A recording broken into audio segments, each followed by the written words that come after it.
Hi, thanks for tuning in to our Practical Nerds weekly podcast. I'm Shub, and together with my partner and co host Patrick, we normally invest in founders in design, construction, renovation, and logistics technology. Many of our friends in the ecosystem wanted us to start a podcast on the built world, and in return, we decided to honor their request with a show about nothing at all. Hey Patrick, back again for yet another week and yet another episode. How are you doing? I'm doing very good. It's we did this little pre-brief, and it almost feels like we're doing practical nerds for the two of us now, and it just happens to be that people listen to us because we really don't care about like what anyone else might find interesting, as long as we find it interesting. And so today, perhaps we have one of these topics. Yeah, I mean, by the way, just as a preface to this episode, what I think some of our viewers and listeners seem to realize, but just to put it out there, quite often you and I actually use these conversations to discover something insightful that we can apply in our professions. It actually plays out in real life, in the sense we serendipitously discover something while having a chat on Practical Nerds. It's like filming Larry David and Jerry Seinfeld outside of the actual series. Exactly. Well, what a perfect start to this episode, talking about Larry David and Jerry Seinfeld. All right. So you know what? When we were thinking about what all we have done so far in almost a year since we started Practical Nerds, we've actually, when we look at a geographical spotlight, so interestingly, what we have looked at in chronological order, we've looked at the US, investing in the US. In fact, we've looked at it twice. I'm sure we'll do a refresher on that soon. We have looked at Latin America with the founder of Nuclear. We have looked at Africa with Yvonne from Local Globe. We have looked at India, of course, which has obviously been an important market for us. We have looked at Australia, where we profiled how that ecosystem is so different from many other markets we've seen. But quite incredibly, even though both of us are based in Europe, in fact, all of us are based in Europe at Fundamental, we have never profiled Europe at all. How has that been the case, Patrick? I don't know. Perhaps we didn't have the right intro song because we're using the Practical Nerds intro, but maybe we should play the European song instead. And that was the mistake. The European song, you say? Yeah, we have a European song. Yeah. Okay. An anthem. Maybe we should do one of those then. We'll do that in post-production. Okay. I'll ask Emnat to do that. But perhaps the other reason is also that the European ConstruTech innovation, I think, cannot be defined on geographic borders, but it can better be defined by what is Europe a natural breeding, what types of solutions is Europe a natural breeding ground for to be the pioneer of category creators in specific spaces. And so because that is not so much a geographic discussion, what country in Europe, but it's more like a continental thing. Perhaps that's why we overlooked it so far. Yeah, interesting. I mean, that's a nice segue. I mean, for instance, when people ask me about Southeast Asia or Africa, for example, it's often treated as a monolith. But I think now we know that none of these geographies is like a homogeneous territory where, if you start in any one, it just randomly spreads everywhere. It's a very country by country thing, very specific regional differences. With that said, of course, Europe or most of Europe, of course, has the benefit of being unified by EU. But with that said, would you still say each country is very different in its characteristics in terms of how the startup and venture ecosystem has developed? I would say so. I mean, with regard to South Asia and Southeast Asia, just remember how often over the past 5 years we have discussed, hey, what is like the similarities in market context between Indonesia and India, and could India sort of be a precursor of what's to happen in Indonesia? And it's very hard to find an answer if you phrase the question that way. You will always get to a yes if you ask the question that way. But the only way to really unearth the differences in what kinds of models, what kinds of founders you should back in Indonesia versus India is if you get into the granularities of the market context. And that can be said about Europe as well, right? So on a high level, I think Europe is primed in general to churn out a few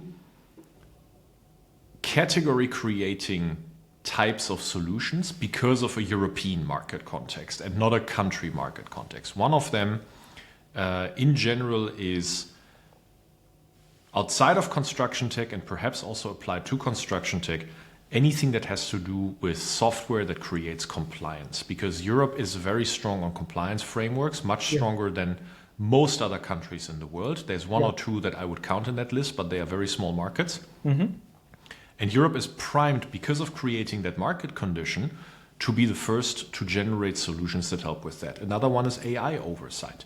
Quite frankly, AI security, AI oversight, AI debiasing. So this is where Europe is, in my opinion, as well as in the opinion of friends in the US that I respect, most primed to generate the pioneering category creators of that. Energetic renovation, also because the EU taxonomy and the overall effort of the EU to really decarbonize its markets have created the breeding grounds as well as the financial certainty for participants, including founders, to build companies in that space, but at the same time also give them the framework that what constraints they need to be building within, right? And so there's a few of these spaces where I think Europe is primed to be building the pioneering category creators because of the market conditions that Europe creates. And do you see differing archetypes of category creators or different characteristics of the manner in which these companies are built across different European countries? Yeah, very much so. I think, I mean, the large markets that we always consider for ConstruTech as well as general take, of course, you know, there's Germany, there's England or Great Britain, then there's France, and very vibrant tech ecosystems, but smaller domestic markets, of course, are the Nordics, the Baltics, and I count Israel as part of my market too. So Israel would be another example of that. So very, very vibrant tech ecosystem and talent, but need to grow very quickly. So they are a little bit closer to what Australia would represent in our ConstruTech discussion from a few episodes ago. The large domestic markets, England, Germany, France, and then let's put Spain into the conversation as well here, have in the ConstruTech and renovation tech seen very different conditions, and they breed also different types of founder profiles. Let me give you an example. Sure. In Germany, for example, the German tech ecosystem is an ecosystem that grew on e-commerce for almost 2 decades. And so with that, it has created sort of a hub of founders and a pool of talent and experience that very much comes from B2C, from online shopping, search engine optimization, very good marketing capabilities when it comes to online marketing. And with that, it has also created that level of expertise within its local investor scene. But the B2B plays within this talent as well as the VCs have only started to develop in the last few years. And that's quite critical for ConstruTech, because ConstruTech is like as hard a B2B category with as many nuances and details to master that there is. Yeah. And so this is a capability that Germany and the German tech ecosystem is just learning to build up. In France, on the other hand, I have noticed that because it's always been a homogeneous market that finds a lot of supply and demand within itself, similar to Japan in a way. Interesting. There has always been an ability to connect between founders as well as, you know, small manufacturers, contractors, etc., due to that historic domestic exchange of services. And so that also means that for ConstruTech, I see a much higher empathy among founders as well as VCs, how to build businesses for the French construction and architecture markets. I mean, isn't that fascinating? I mean, if you would have asked me as a I guess, a semi-informed person looking into the. In general, or when it comes to Europe? When it comes to Europe, semi-informed, and in general, not informed at all, right? That's how I would describe myself. So let's say as a semi-informed person, semi because I get like a second-hand view through you, I would have still guessed, maybe because they just discussed more, I would have guessed either Germany or UK being the most active, or I guess to collapse it all into a single word, the most interesting markets to dig into. But it's fascinating that you chose France. But you know what? Now that I just recall something that we discussed from a few episodes ago, I think we discussed this in 2 separate episodes when we were going through all the unicorns that have so far been minted in construction tech. It's fascinating that the one unicorn that we've had from Europe is from France, which is Mano Yes. Mano, Yes. right? Which also, by the way, fascinating factoid. I don't know how many of our users or our viewers realize that to be the case. And it's really interesting when you dig into these facts. It shows you a great deal about where the action has been and where perhaps the action will continue to be. Yeah, and I mean, we refuse to put NPAL and 1,5 degrees into the ConstruTech category because they are too close to energy, they're too close to consumer, and they don't fall into energetic renovation because it's not really following the same attributes and characteristics how you would optimize within the renovation categories that are close to construction. If you were to consider them, then you could say, hey, Germany has 2 unicorns that are close to this space. But what's interesting, again, is the e-commerce DNA that is prevalent here among founders, among the local appetite of investors. Consumers are getting the online category and purchasing online in Germany quite well, I feel. So that's one aspect to that. And I think the other aspect is that in Germany, it is the forerunner in energetic renovation. So Germany has really created of course, like the German market, the German government has been getting a lot of shit the last 2 to 3 years, domestically as well as internationally, rightly so, because we have made choices that, I mean, how much time do you have to discuss all the crap choices that the country has been taking? But at the same time, it's an exceptionally solid and substantiated market, and it's way better than the dramatic PR that is being put out makes you think. You were giving me a very important factoid in our pre-briefing, and I remember it, you're right. Over the past 25 years, there's only 3 or 4 countries globally that have grown more than Germany. China is one of them, US is another one of them. I think Japan is the other one, and then there's Germany.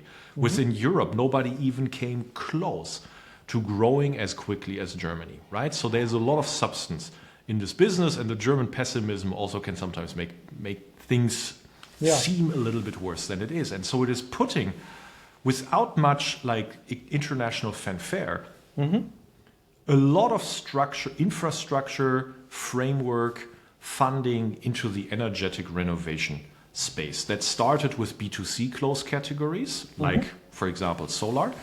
But it has since moved on a lot into and branched out into other parts of decarbonizing the real estate, decarbonizing the industry, etc. And so within the real estate, for example, Germany was the most logical to pioneer a category creating model that I call, it's in the energy auditing space, and that I call the credible arbitrator of any energetic renovation measure. That would be a company from our portfolio called Enter. It could not have popped up anywhere first.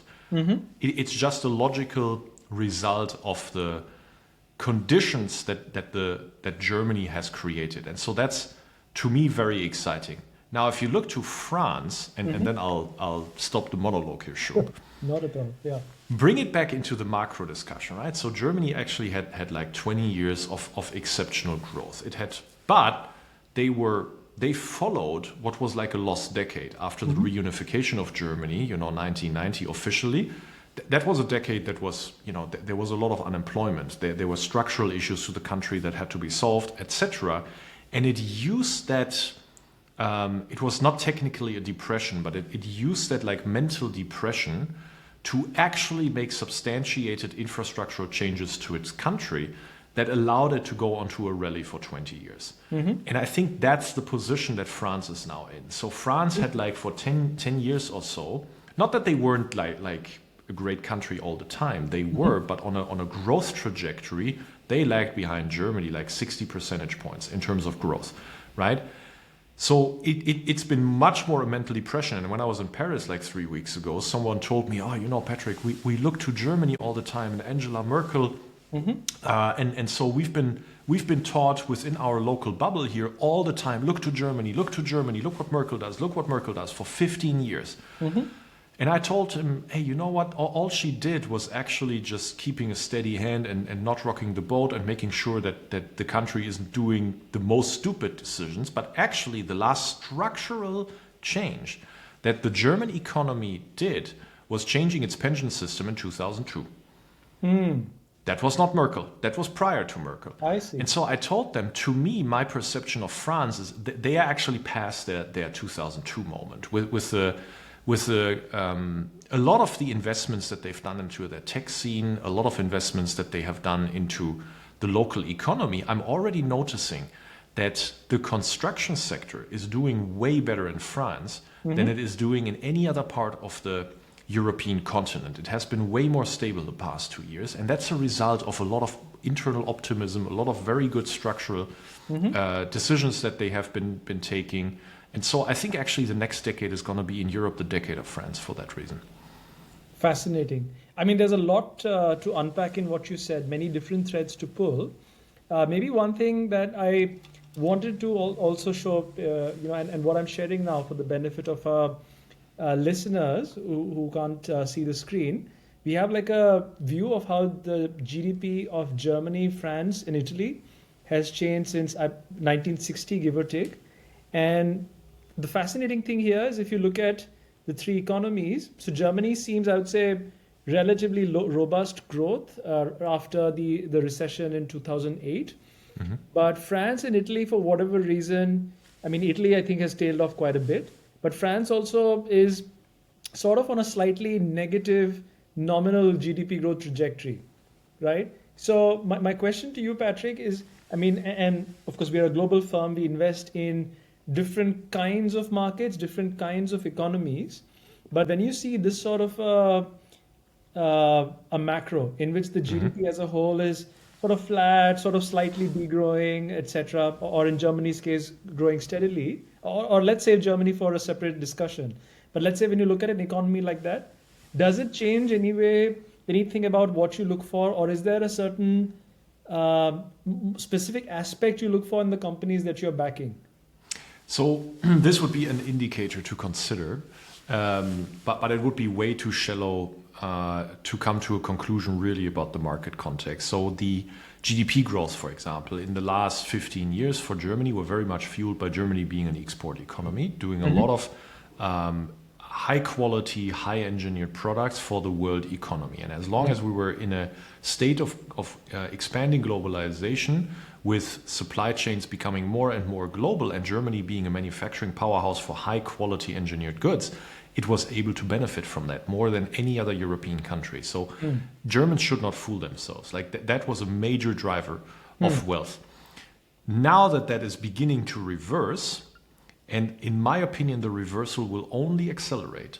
The German state will have to make certain choices how to preserve its wealth. And it's not going to be the same playbook that propelled it here the last 15 to 20 years. The French economy, on the other hand, I already made the comparison to Japan, has a very, very strong domestic demand. It has a very strong connectivity between domestic supply, demand, between customers and manufacturers. And so that is a very strong asset when it comes to the next decade of decoupling of supply chains, reorganization of supply chains, because it can actually grow within its own strength and also invite external investors into what I think is now going to be the most substantiated and most stable economy of Europe. So you'll have to consider the dynamics and the context much more than a singular KPI, in my opinion. And so Shub, when you think about something like this, we've discussed Japan.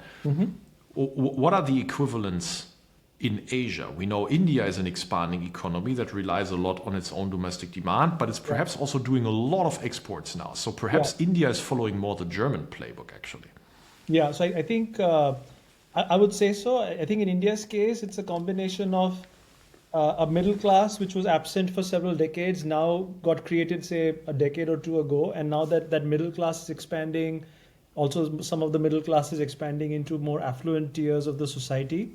And I think manufacturing was growing, but I think was looking either for better infrastructure to be developed for the manufacturing to graduate to a tier where it can actually be a legitimate server of global needs, where it's treated as a legitimate exporting power.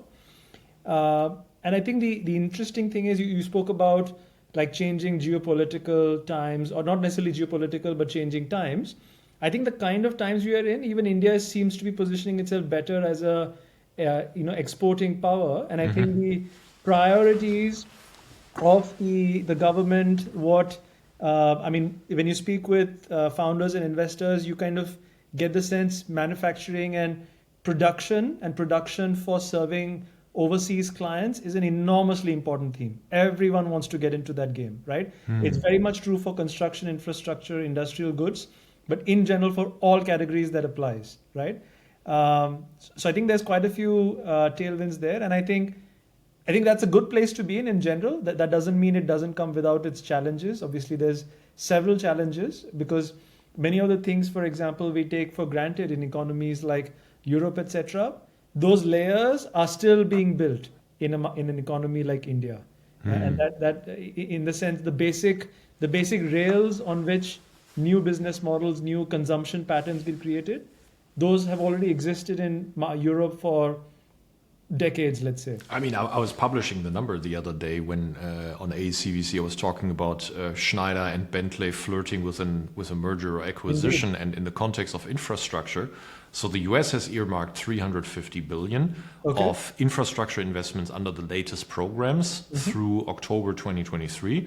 But India is right behind that. 150 billion into infrastructure investments in 24 and 25. 2 years, 150 billion. Talk about a country that is aspirational. Yeah, absolutely. I think it is very much part of the plan, and I think a big stimulus. And some of our listeners listening to this may think of this as a cynical thing. Hey, is this because some economies also have the reputation for building infrastructure for the sake of inflating GDP, etc., which may be the case. But I would argue if you actually track the basic indicators for infrastructure access, India still has an enormous room for improvement. First of all, that, and secondly, India had 30 years' time to actually fake its numbers and look way better than it was. It didn't do it, so there's no reason to do it now. It's very different, perhaps, from the other powerhouse country that you were thinking of but not mentioning. Yes. That is rumored to do and to have done exactly that. Well, one is democratic, the other one is not democratic, so that's a way. Correct. That's a big difference. Correct. Yeah, but this reminds me of a conversation we had in the context of a deal, I think a few months ago, where I think you had made the point that when you look at infrastructure activity in Europe, France clearly stands out as a leader in terms of the extent of infrastructure work going on. So I think I'm glad you take me there, because that connects to another point I was wanting to make. So in the context of the two different business models of Germany and France, and the two different positions on their respective S-curves between Germany and France. So I've explained that, right? That also has an implication on the domestic construction demand. So in Germany, the economy was never had to be carried by its domestic construction business. In fact, Hochtief, the only of the large German construction companies, most of their business, 70% are outside of Germany. Oh, okay. So it never had to be carried by a strong domestic construction business. It did have strong demand in a ZERP environment, but it never had to. With France, that's different, because France is a way more balanced country that has always lived from strong domestic demand for its own suppliers. The construction industry was a way more pivotal to the French GDP, perhaps not in numbers, but in terms of just national understanding, self-understanding, giving each other, demand and certainty. So that now, actually, when I look between my French portfolio companies and my German portfolio companies, the French portfolio companies, they see that the French construction economy, it didn't grow as fast as the years before, but it didn't crash. It just carried on. The German ones, they were like for 1.5 years, holy moly, really something crashed. So the French the French economy had a construction economy that benefited from that system to be very, very stable due to the inherent structure of the French market and its self-understanding, which is why I compare it with Japan, right? So there's lots of similarity there. And so because of that, you're having within the French economy as a founder. So first of all, as a founder, you have a much more fertile ground within ConstruTech right now, and I think also for the next 10 years. But secondly, it has also bred founders that are very, very close to customers. I would say among all the European ConstruTech founders that I get to meet, the French ones are the closest to their customers, most naturally, most intrinsically. It's not a trained behavior or like an adopted muscle. Oh yeah, of course, I know I need to be close to the customer. No. It's DNA. And so I love that about the French ConstruTech founders. And so to just get more granular on what you mean by being close to the customer, so what does that translate to? Do they have like a very granular insight on what the pain points that customers have, where their willingness to pay is, to go deeper and deeper? I mean, I think a few episodes ago we discussed what entails becoming a category creator, or what is involved there, and quite often it involves taking a very different path from what the traditional venture mindset is. Is that perhaps what goes into being close to a customer, as you described it? I think it does. But if you really want to pin me down on, hey, what is like the one behavior that you would see that perhaps others are doing less? It's that the French founders in ConstruTech, they seem to be really in a regular, constant interaction with specific customers. And the customers, and that's the other side of the coin, like to be in a regular, constant, frequent interaction with the founders. And this dynamic I'm not seeing in any other market. In any other market, the vibe always is, well, I have to do it. And the customer that adopts, well, I have to do it. I do it because of that. But in France, I get a feeling it's actually a national relationship that they get to build on. It's like just extremely natural to be constantly speaking and working with each other. I'll give you an example, right? So we're stealth investors in an off business of France, or perhaps another way to describe it is a Conto of France. So basically the neobank for contractors starting in France. One of the two founders is a founder that originally bootstrapped a health tech company, sold it. What did he do? He didn't found another tech company initially. He actually bought and restructured a contractor business because he said, well, that's something that works in this economy really well. And I want to learn also how to do it. And I'm good with business. I'm good with people. Bought it, restructured it, again, exited that one. Learned everything there was about being a contractor, although he came from health tech. So now he co-founded this one. He's doing sales and he's constantly on the phone. Not because they need to close a lot. Actually, they need to close nothing. They are completely sold out for the year. But just because it's so natural for them to be close to the customers, to be constantly developing these relationships, making aware of each other, and honestly just helping each other. Like this guy is, hey, these people don't have access to working capital. I really just want to help them. They don't have access to sureties because nobody is selling that to them because it's not profitable. I just want to help them. Even if I don't have right now the bandwidth to sell it to them, it will pay off overall. And so they are building this track record. And this is a mindset I see across almost all French founders and across almost no other European founders. Isn't that fascinating? Is that something you have encountered in your markets, like the same attribute? So I think there's, of the markets I cover, there's clear differences in, so for example, right, the most so there is like a certain crust within the founders I've interacted with, specifically in India, where there is a very intense level of founder market fit. And when I say founder market fit here, I don't mean, hey, their credentials on paper look good, and that's why they look good for the business. IIT and then worked for ITC. Exactly. So that's not what I mean. In the sense, they really, as part of creating the business, they have kind of immersed themselves in, like, for instance, the life of a factory worker, or they have actually run businesses like that, or they've had some, a family business linkage where in the process of conceptualizing that business, they've actually gone back to the family business and done that for a while. And there is an intense level of understanding. You can, if you decide to have like a 3-hour discussion, for example, with those founders, you can keep falling deeper and deeper and deeper into a rabbit hole, I love that. and you'll never lose the quality of the discussion. You know what I mean?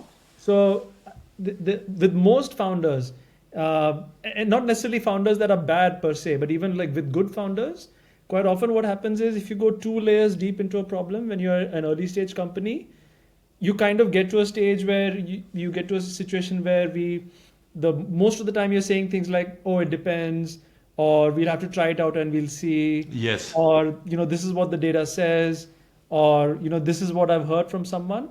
But with the highest quality founders, and there is such a cohort I've seen in India, where there is no end to the level of depth. It's an intense level of granularity where even at the smallest level, they'll know, for example, if you go to this particular, if you want a material of this kind, these are the units in southern India, for example, which will produce this SKU. And this is what it takes for them to make it. These are their considerations to come online. This is what kind of problem statements you need to solve, which I find really fascinating. It's like you describe French ConstruTech founders to me. Oh, nice. That's a beautiful thing when it happens. Yeah. So tell me, when in this sort of environment, and especially coupling with my earlier assumption or maybe prejudice that, okay, the French VC ecosystem is probably not considered in vogue or not as much in focus as, say, the German or the British venture ecosystem. What does all of this translate to in terms of fundraising behavior, investor dynamic, how people get along with each other, that sort of thing? It's a great question. So just perhaps historically, right? So in general, the European VC landscape, of course, has developed mostly in the last 20 years. The British VC ecosystem was the earliest, the most advanced, and to this day is the most sophisticated, just also in terms of the level of sophistication of investors. The German one really started to develop around 2010, a lot of around the e-commerce successes that it had. There's the Rocket Internet early ecosystem that was being built, on top of which, honestly, the VC ecosystem in Germany was pretty much matured.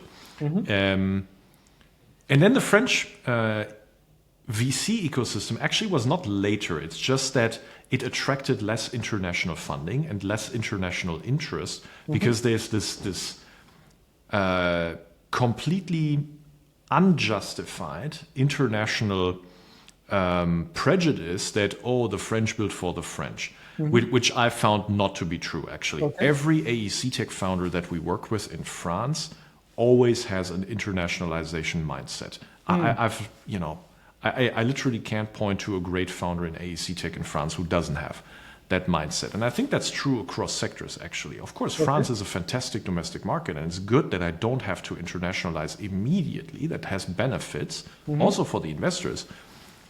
But it's not, and then the other prejudice is, they cannot speak English. Dude, have you spent time there? That is like such a ridiculous prejudice. And on this note, sorry to interrupt you, I have to mention, since we are on the topic of European founders, investors, and whatnot, and we have been bringing up Germany, for those of you who are German or live in Germany or have spent any time in Germany, you will know that when a German person tells you, hey, I don't speak English, invariably they'll follow that up by speaking flawless English, right? So that's something that happens routinely. Yeah, that's how Shub and I met. So And so that can be said about France. But so the point of these two like prejudices is it didn't get a lot of international investor love early, and that made the French ecosystem mature, the French VC ecosystem, the tech ecosystem mature a little bit slower. But at the same time, it has forced the French ecosystem to solidify itself from within, and to actually what has happened, like unlike any other European country, the Silicon Valley effect. If there is a Silicon Valley effect that you can resemble, I doubt there is, but the closest to it has happened in France, because the successes from within France, the French founders who created successes reinvested into other French founders. There's, to give you an idea, there is an initiative among French founders that have created successes, made exits, generated money.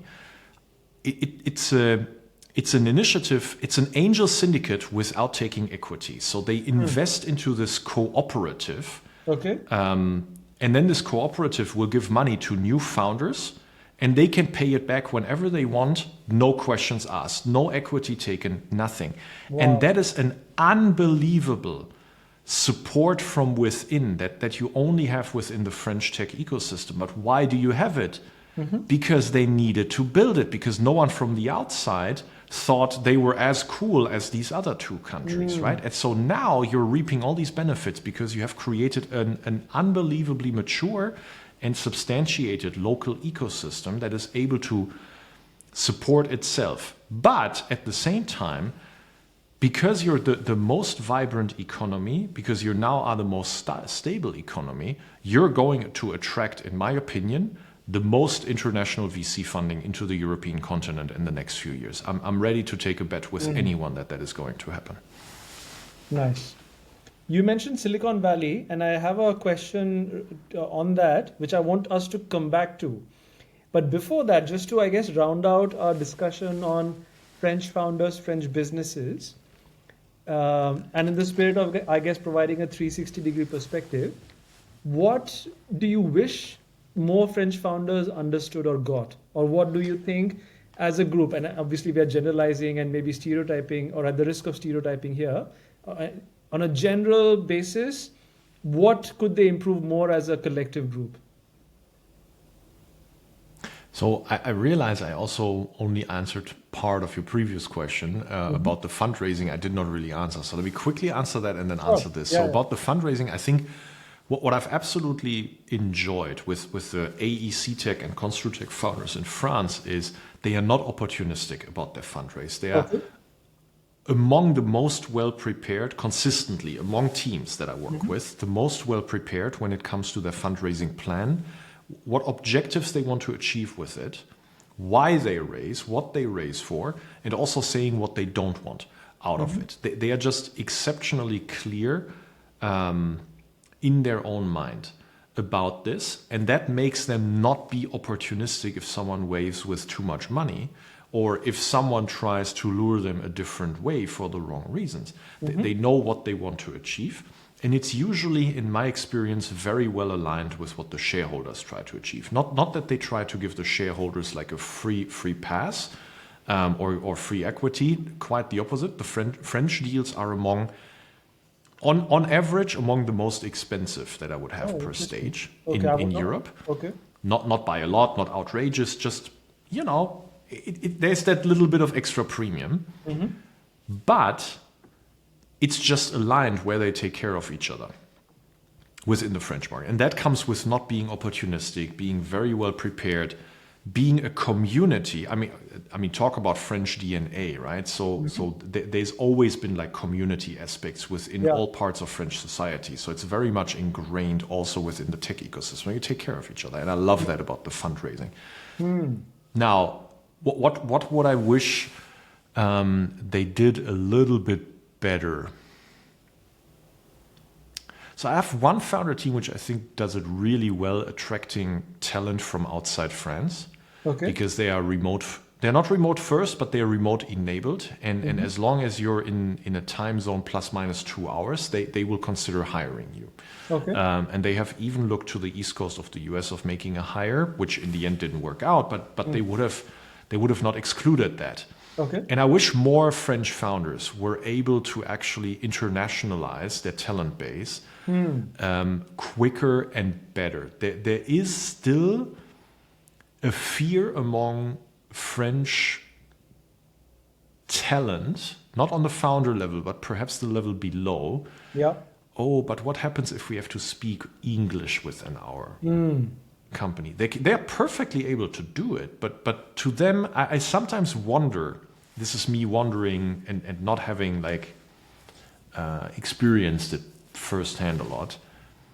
I wonder if it I don't know, they fear there's a cultural change or it's just unnatural, whatever. But unfortunately, exactly that prevents them sometimes from going with international talent that little bit quicker, which can have all sorts of different advantages. Interesting. Would you say that the best French founders, either within or outside of our portfolio that you've interacted with, have been able to overcome this hurdle of bringing international talent or non-French talent on board sooner rather than later? So one of them has, by design, starting early on, being a global company, being a community play, experienced founders, they have. The others, too early to say, frankly. But when I look at a few other French companies that are successful, not necessarily in ConstruTech, once you grow past a certain maturity, let's say late B round, early C round, you see a very good internationalization. I don't think you will see a lot of non-French talent for the French market in these companies. So I don't think they generally overcome it very well. I see. Yeah. Hey, but look, what you said about the thoughtfulness with which they approach fundraising and the manner in which they are tied together, and the commentary you provided on hopefully the current times being an enabler for the French economy and especially infrastructure, I think this all sounds like a very good set of enablers for strong next few years. I'm really loving it. For us, France is the most important and most exciting ConstruTech market in Europe. There are others that are very exciting. Germany is among them, of course, England is among them, the Nordics. But France is the most exciting one. And here's another tidbit. So we've been talking about Germany being a very natural breeding ground for energetic renovation companies. You could also ask, hold on, France is part of Europe, second largest economy. They also implement EU taxonomy, and they implement EU taxonomy in buildings actually faster than Germany. Oh, really? Okay. Why is France not the optimal breeding ground? So this is where the market nuance, going back to the top of our conversation, where market nuance is very, very important to understand the market context. Okay. In France, when it comes to energetic renovation, changing windows, insulation, putting solar on top, they actually have 3-4 nationwide brands already for 20, 30 years that have been doing exactly that. And so there's, for example, a company in France that just through TV has become a nationwide well-known brand that is almost synonymous with, hey, if I want to do this trade of an energetic renovation, I call them. The name is synonymous. So there's just no space the same way there is in Germany for someone to now build an energy auditing business from the ground up. So it's much more logical, actually, that it will start in Germany first, get big, and then come with a new software approach into France. Because otherwise, if you start in France with doing that, you will probably get suffocated by the big nationwide legacy players. So my point is, Shub, we've been talking about this a lot, and perhaps let's do a quick detour here, if you want to. Market conditions. We've realized in Fundamental that one of the biggest drivers of venture success, it's so easy to fall in love with the asset and the team and the thesis and the product, etc. But if the market conditions don't fit, you're going to fight against the windmills, right? And so here I'm talking about different market conditions. Yeah, look, I mean, one saying that I heard, I forget where I heard it, but which has really stuck with me since I heard it, is it's more important where you play rather than how you play. And the context given, I wish I could recall where I'd heard this, but the context given was, So if you look at the top 10 earners in tennis, and if you look at the top 10 earners in table tennis, right? For instance, right? So if you compare, for example, the number 10 ranked, by the way, I have no idea who the top 10 ranked players are in either, so it's not a personal judgment on any of them. So let's say if you compare the number 10 ranked player in tennis with the number 1 ranked table tennis player in the world, surely is there anyone who's going to say that the number 1 ranked table tennis player is working any less hard than the number 1 or number 10 ranked tennis player? Surely not. Probably equal amounts of effort goes in, or comparable amounts of effort goes in, but there's like orders of magnitude of difference. I think if I recall, the comparison was like the number 5 ranked tennis player was making something like 50 or 70 times as much as the number 1 ranked table tennis player in the world. Interesting. Right? And this is a reminder, it's important where you play rather than how you play. Right? Just as a reminder, for us, what this translates to in terms of the size of the market enablers. Are you riding the tailwinds or are you up against headwinds? Yes. Are you trying to break structures that are too difficult to break, right? Are there, et cetera, et cetera? Are stakeholders aligned with seeing you succeed in the marketplace? That is really so true. And you came up with this moniker first, and I've started to adopt it too, and I've built a little bit on top of it.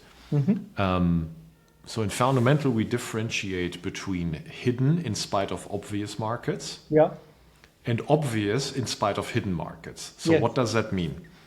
Hidden in spite of obvious means it's hidden to generic people. It's hidden to generic investors. It's hidden to generic founders, but it's obvious to the experts. So it's obvious to someone, but it's hidden to almost everyone.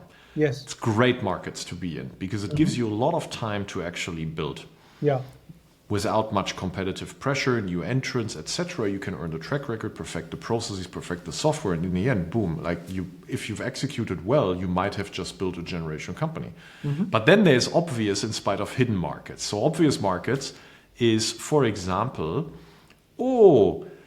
why don't I go for rooftop solar, an NPAL for agricultural rooftop surfaces? Okay. It's obvious to everyone that is a potential space because everybody has understood the playbook. There's no real hidden details in that market. I mean, there are details, but they're not hidden. Like you can almost Google them. And within 3 phone calls, you're probably going to be able to sufficiently talk to customers in order to figure the others out. But it was hidden for a long time. It only became obvious because now all of a sudden there was a category creator and you are thinking about it in terms of the category clone. Yes. Right?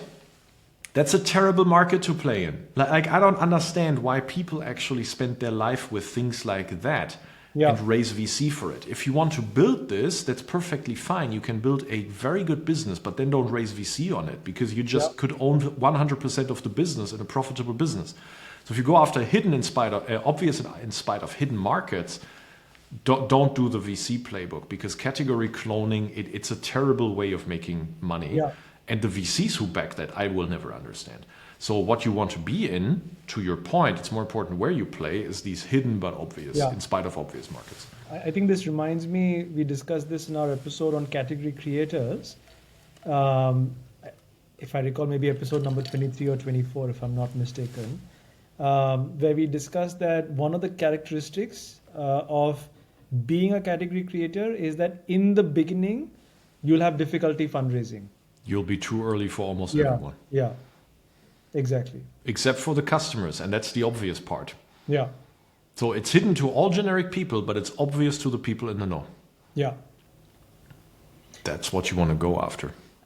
One closing discussion I want to have with you on Europe and Silicon Valley before we wrap up.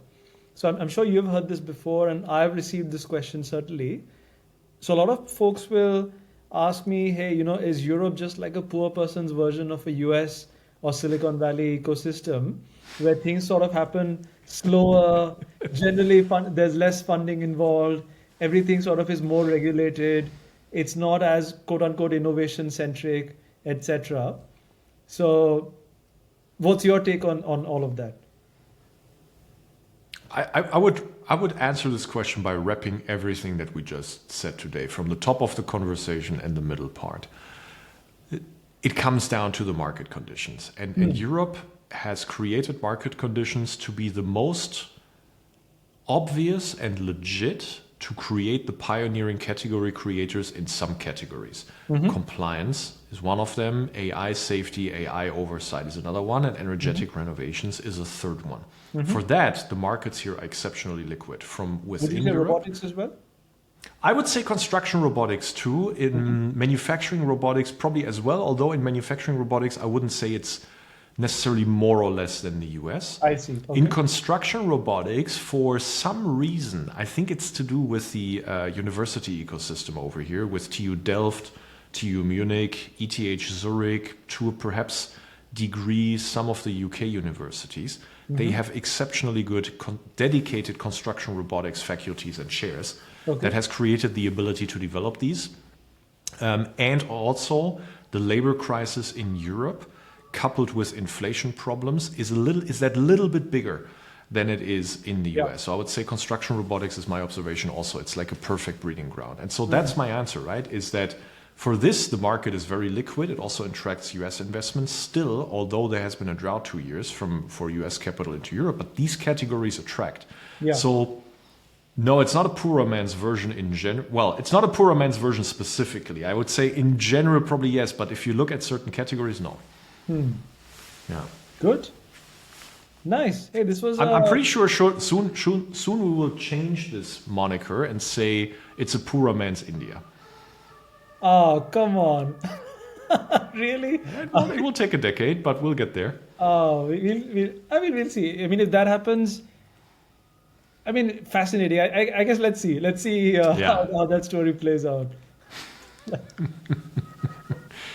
Okay, interesting way. And I thought this was a great discussion. I think we went to very interesting places with our spotlight on Europe. We'll play in the outro the French national anthem. Yes. Let's do it. So Shub, what's in your calendar that excites you next week? So I mentioned last week that I'm looking into an opportunity on electrical goods. Interestingly, as I'm digging deeper and deeper, have come across a few other opportunities. Some to do with fulfillment, some to do with financing.